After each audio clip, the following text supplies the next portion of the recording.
देखिए, शिक्षा विभाग एक बार फिर से चर्चा में है। के पाठक ने एक नया फरमान जारी कर दिया है। नियोजित शिक्षक को राजकर्मी दर्जा देने की बात चल रही थी। अब वैसे में 3 परीक्षा उनसे लेने की बात कही जा रही है। अगर तीनों में अगर वो फेल होते हैं तो उनकी नौकरी चली जाएगी। वैसे में शिक्षक संघ जो है 13 फरवरी को एक आंदोलन करने जा रही थी, विधानसभा का घेराव करने जा रही थी।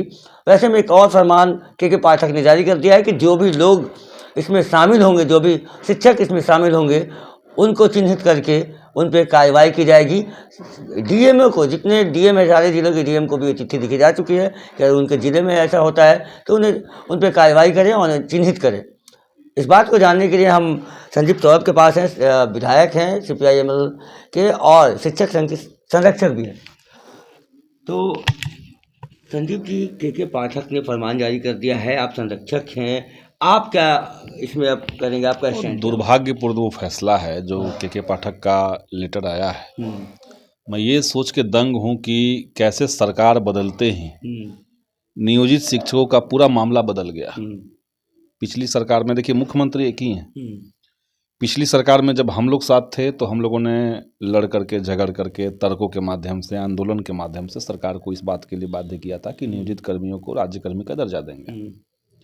जैसे ही भाजपा के साथ वो चले गए, हमने देखा कि नियोजित कर्मियों को राज्यकर्मी की बात छोड़ दीजिए, जो उनकी नौकरी अभी है उसको भी किसी न किसी तरीके से खा जाना है, खत्म कर देना है, इसकी तैयारी होने लगी। कहा गया कि जो लोग सक्षमता परीक्षा में भाग नहीं लेंगे उनकी नौकरी खत्म हो जाएगी, जो लोग भाग लेंगे और फेल कर जाएंगे उनकी भी नौकरी खत्म हो जाएगी। केवल 4 बार परीक्षा होगी और उसमें 3 में आपको बैठना पड़ेगा।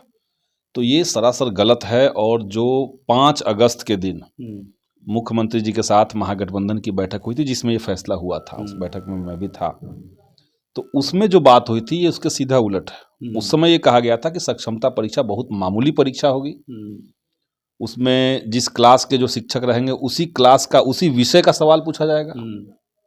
अगर कोई प्राइमरी का शिक्षक है तो 5वीं तक की पढ़ाई से ही संबंधित उनको सवाल रहेगा, बहुत आसान रहेगा, ये सब कहा गया था उस समय। और जो फेल कर जाएंगे या जो परीक्षा नहीं देना चाहते हैं वो नियोजित कर्मी रहेंगे। लेकिन अब नौकरी छीनने की बात हो रही है। हम लोग जो बात कर रहे थे कि 17 साल बनाम 17 महीना, वो यही दिखता है कि 17 साल में आपने बहाली नहीं निकाली, हमने बहाली निकाली। 17 साल में नियोजित शिक्षकों की मांगों को अनसुना किया जाता रहा, हमने लग करके उसको नियोजित कर्मी का मांग दिलवाया। और फिर से जैसे ही सरकार उस खाते में गई, बीजेपी के साथ चली गई, हम देख रहे हैं कि नियोजित कर्मियों को दोबारा से नौकरी छीनने की तैयारी शुरू हो गई। तो हमेशा आवाज़ उठाते रहे जब सरकार में थे तो निश्चित तौर से हम लोग आवाज़ उठा रहे थे। और हमने देखा है कि जब के पाठक, और के पाठक अपने आप तो फैसला लेते नहीं हैं, कहीं ना कहीं मुख्यमंत्री का उनके ऊपर हाथ रहता था। पहले भी जब हम लोग सरकार में थे तब भी हमने कहा था कि ऐसे अलोकतांत्रिक व्यक्ति को, जिनको मिनिमम तमीज़ नहीं है कि शिक्षा विभाग कैसे चलाना चाहिए, शिक्षकों का अपमान नहीं करना चाहिए, और क्वालिटी ऑफ एजुकेशन के नाम पर आप शिक्षकों को लगातार प्रताड़ित कर रहे हैं, ये कहीं से उचित नहीं है। 13 तारीख को जो आह्वान किया है आपके शिक्षक लोग ने, तो आप कहाँ खड़े रहेंगे? आप विधानसभा में होंगे या विधानसभा के बाहर के साथ? मैं तो उस मीटिंग में था जहाँ पे फैसला हुआ। और हम लोगों ने बैठक की, पटना में 3 जगह उस दिन बैठक हो रही थी, और मैंने प्रयास किया और सभी शिक्षक संगठन एक साथ एक जगह पर आकर के फिर बैठे और वहाँ हमने डेट तय किया। और वहाँ से डेट तय करने के बाद, क्योंकि देखिए सरकार ये भी कह रही है कि हम आपको नौकरी से निकाल देंगे, यहाँ तक कि सक्षमता परीक्षा के लिए ये अनिवार्य कर दिया गया कि आपको 3 जिला चुनना ही पड़ेगा।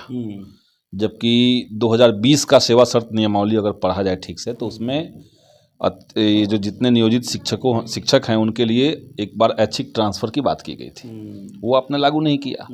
और जो शिक्षक मान लिया रिटायरमेंट के करीब पहुंच चुके हैं, मान लिया किसी का 58 साल उम्र हो चुका है, 2 साल नौकरी बची हुई है, अब आप कह रहे हैं कि 3 जिला चुनिए और वहाँ जाइए, नहीं तो आपकी नौकरी खत्म हो जाएगी। तो ये शिक्षकों के साथ घोर अन्याय है, और बिहार के शिक्षक इस तरह के तुगलकी फरमान को स्वीकार नहीं करेंगे। और हम लोग विधानसभा जब चलेगा तो उसमें भी हम लोग ये बात उठाएंगे। एक और बात इसमें सामने आ रहा है, जो BPSC एग्जाम देके पास हो गए नियोजित शिक्षक, और वो कहीं दूर उनका जॉब लग रहा था, वहाँ नहीं जाके अपने ही सेंटर जहाँ नियोजित थे उनको चुना, और उनको कहा गया था कि आपको तो ये सक्षम परीक्षा नहीं देना पड़ेगा। अब उनको भी कहा जा रहा है कि देना पड़ेगा। बहुत तरह का पेंच है, मैं क्या कहूँ। देखिए ये भी है, प्लस जो बीपीएससी से ही बहाल हुए हैं। मेरे पास एक वीडियो एक लड़के ने भेजा है, विकलांग लड़का है, उसका घर है औरंगाबाद और उसको रोहतास जिला मिला है, और रोहतास जिला में उस दिव्यांग को जो 50% विकलांग है, जो चल नहीं सकता है, उसको खेत बधार के बीच में स्कूल है, वहाँ पे दे दिया गया है। अब उसका भाई, छोटा भाई है, रोज उसको कंधे पर बैठा करके स्कूल ले जा रहा है, और रास्ता नहीं है, स्कूल ले जा रहा है खेत के बीच से, और फिर खेत के बीच से ला रहा है। उसका वीडियो हमारे पास भेजा उसने।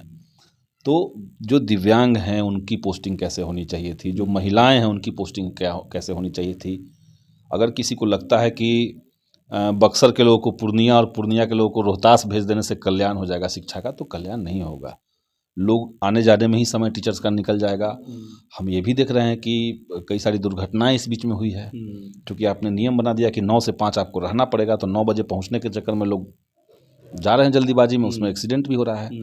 तो ये शिक्षकों के लिए कहीं से उचित नहीं है। उनको अपने गृह जिला में घर से नज़दीक उनको स्कूल मिले, और मैं नहीं कह रहा कि उसी गांव में मिल जाए या उसी पंचायत में मिल जाए, लेकिन थोड़ा एक डिस्टेंस हो, लेकिन उतना ज़्यादा ना हो कि भाई 300 किलोमीटर 400 किलोमीटर। उनकी भी सामाजिक ज़िंदगी है, उनका परिवार है, सब चीज़ है।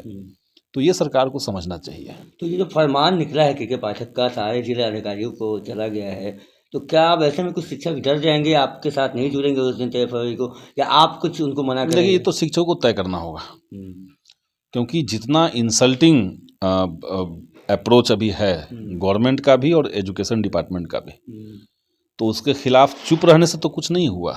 जैसे ही सरकार ने कहा कि भाई कोई नियोजित शिक्षक जो है वो सरकार के खिलाफ कुछ बोलेगा नहीं, संगठन बनाएगा नहीं, कोई सोशल मीडिया में लिखेगा नहीं, मीडिया में बयान देगा नहीं, ये सब करके शिक्षकों ने देख लिया। उसके बावजूद इस तरह के फरमान आ रहे हैं, उसके बावजूद जो वादा सरकार ने किया उसके खिलाफ ही खुद सरकार कर रही है, शिक्षा विभाग कर रही है। तो अब तो लड़ने के अलावा कहाँ कोई विकल्प बचा हुआ है। ऐसे आपकी नौकरी खत्म हो जाएगी। अगर सरकार कह रही है कि आप आंदोलन करेंगे तो आपकी नौकरी खत्म हो जाएगी, नहीं करेंगे तो सक्षमता परीक्षा में अगर अनुत्तीर्ण हुए तो आपकी वैसे भी नौकरी खत्म हो जाएगी। करना तो उनका अधिकार है, एकदम अधिकार है, कॉन्स्टिट्यूशनल राइट है, संवैधानिक राइट है। लेकिन जिस भाजपा के साथ नीतीश जी चले गए हैं, उस भाजपा को कॉन्स्टिट्यूशनल राइट से कोई मतलब तो है नहीं, संविधान से तो कोई मतलब है नहीं। वो लोग तो मनुस्मृति वाले लोग हैं। 13 फरवरी के पहले 12 फरवरी को एक मेला होने वाला है बिहार में जी। कांग्रेस के सारे विधायकों को छोड़ दिया गया है तेलंगाना में, अच्छे रिसोर्ट में, वहाँ हॉर्स ट्रेडिंग की डर की वजह से। CPI-ML के विधायकों को ऐसा लग रहा है क्या कि उनके विधायक भी माले हिलने वाली तो पार्टी है नहीं, ये तो बिहार की जनता जानती है, सारी पार्टियां जानती हैं। तो हम लोग को तो कोई अप्रोच भी नहीं कर सकता है, न किया आज तक। माले के किसी विधायक को किसी ने संपर्क भी नहीं किया है। आप ये कहना चाहेंगे कि कांग्रेस के विधायक वैसे हैं, संपर्क में आ सकते हैं? डाउट था तभी गए, डाउट है। हाँ। आपको भी लगता है कि वहाँ पे हॉर्स ट्रेडिंग हो सकती है? हॉर्स ट्रेडिंग का मतलब क्या है? लोग ऐसे गौरवान्वित करते हैं कि ऑपरेशन कमल, ये कोई अच्छी चीज नहीं है। लोकतंत्र के अंदर ये अच्छी चीज नहीं है। हाँ, तो ये अच्छी चीज तो नहीं है। आप पैसे के बदौलत किसी को डरा करके, किसी को ईडी और सीबीआई का डर दिखा करके अपने पक्ष में कर ले रहे हैं। जो जिनके ऊपर भ्रष्टाचार का जांच चल रहा है वो आपके साथ आते ही सारी चीज़ें खत्म हो जा रही हैं, और उसको लोग गौरवान्वित करते हैं, तो ये तो अच्छी बात नहीं है। तो इसको गौरवान्वित भी नहीं करना चाहिए। विधायकों की खरीद बिक्री, सरकार को गिराना, उठाना, पटकना, ये सब करने का चीज़, इसको जनता को खारिज करना चाहिए। और ये भाजपा का राजनीति का ट्रेडमार्क बन चुका है। चंडीगढ़ में कुछ हुआ है जो कल एक फैसला आया है आपको? हाँ, मैं सीजीआई ने कह दिया कि murder of democracy, mockery of democracy, इतनी बड़ी बात सीजीआई कर रहे हैं, और अभी तक मेयर अभी तक बना हुआ है। देखिए, देश में जिस तरीके से चुनाव आयोग को अपने कब्जे में बीजेपी ले रखी है, जब देश का चुनाव आयोग उनकी जेब में है, तो छोटे छोटे जो चुनाव हैं, मेयर के जो चुनाव हैं, उसको तो खुलेआम कैमरे के सामने ये लोग मैनिपुलेट कर ले रहे हैं। जिस चुनाव में बीजेपी की हार तय थी, 16 लोग इसके थे, 20 लोग उसके थे, तय थी, वहां पे कैमरे के सामने, वहां जो प्रोसाइडिंग ऑफिसर था उसने कैमरे के सामने अनिल मसीह उन्हीं के आदमी थे, वहां सब जगह तो अपने लोग बैठा लिए हैं लोग। और ये झांकी है, मतलब कैसे भाजपा चुनाव जीतती है, 2024 की झांकी है ये। कैसे भाजपा चुनाव जीतती है, इसको भी लोगों को समझना चाहिए। लोग कहते हैं कि चुनाव में जीत रहा है तो लोग पसंद करते होंगे तभी जीत रहा है, ऐसा कुछ नहीं है। तो इसलिए हमें लगता है कि उस व्यक्ति के ऊपर कार्रवाई होनी चाहिए, उसको जेल में डालना ये चाहिए। मेयर का जो चुनाव, ये सवाल खड़ा करता है 2019 का लोकसभा चुनाव। बिल्कुल बिल्कुल, क्या- 19 का क्या- चुनाव, तमाम जो राज्यों में चुनाव हुए हैं, हाँ, किस तरीके से, जैसे बिहार का 2020 का अगर चुनाव आप देखें तो कई महागठबंधन के विधायक जो बहुत करीब थे, करीबी फाइट में थे, उनको जानबूझ करके हराया गया था।